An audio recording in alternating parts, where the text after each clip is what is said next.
Richardson III, Nash Action Network, Florida, Reverend Ronald Doro, Bishop, you gave money,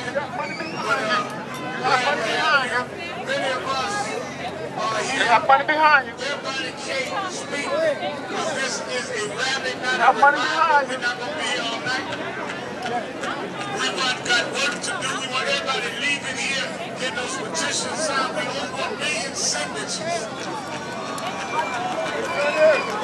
What I want you to do is spend the weekend going in the community, going in the churches, and then Monday at 6 we're going to the city commission hearing, and the parents are going to speak. We're going to be downtown Monday, so you got all weekend to spread the word what you hear tonight. Let me bring on. We heard from the attorney, and we think there's none better than the attorney Crump. But the attorney got to go in front of the judge. I brought the judge tonight. The one and only America's top judge, Judge Greg Mathis.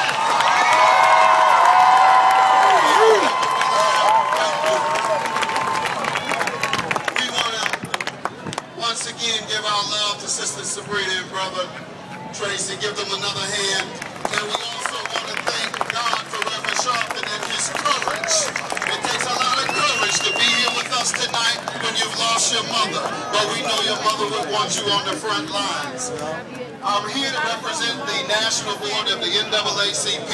Our president, Ben Jealous, is here with us today. Many of you know me as a judge on television. I was a judge in Detroit for 5 years as well. But you know me as a judge on television who likes to laugh and have a little fun every now and then. But the fact is, tonight there's nothing funny about the injustice that we've seen. There's nothing funny about shooting our young son down in cold blood and no one being held accountable for it under this so-called stand your ground law. Now let me read a little bit of this law to you, then I'm going to sit down very quickly, but the law in essence says that if it is necessary, you may kill someone or shoot someone to prevent death, serious bodily harm, or forcible felony. And we know that our dear son was not there to commit any serious bodily harm. We heard what he was doing on the radio. He was on the 911. He was trying to escape serious bodily harm. And the law is pretty vague. And as a judge, I can tell you, when there's a vague law, it's unenforceable. What do I say by vague? Well, that means you can't understand quite what it means.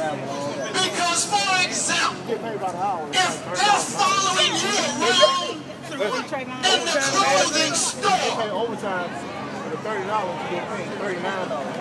and you feel threatened, are you allowed to pull out your gun and shoot that threat for following you around?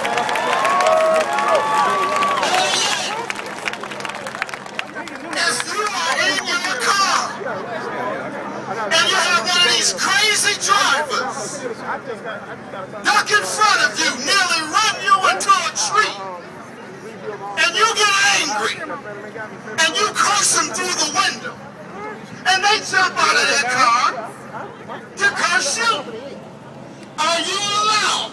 I just want to know the law.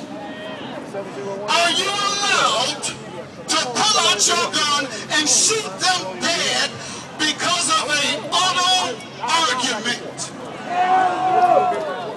So I say, and let me just leave with this, Reverend. I read today in the USA Today about this law, because when it's confusing, you go to what is called the legislative intent. You do the research and see, what did the legislature mean? Well, we didn't have to do any research. The sponsor of this law in the USA Today, the state senator, said today that the law has been effective because the murder up when it comes to self-defense.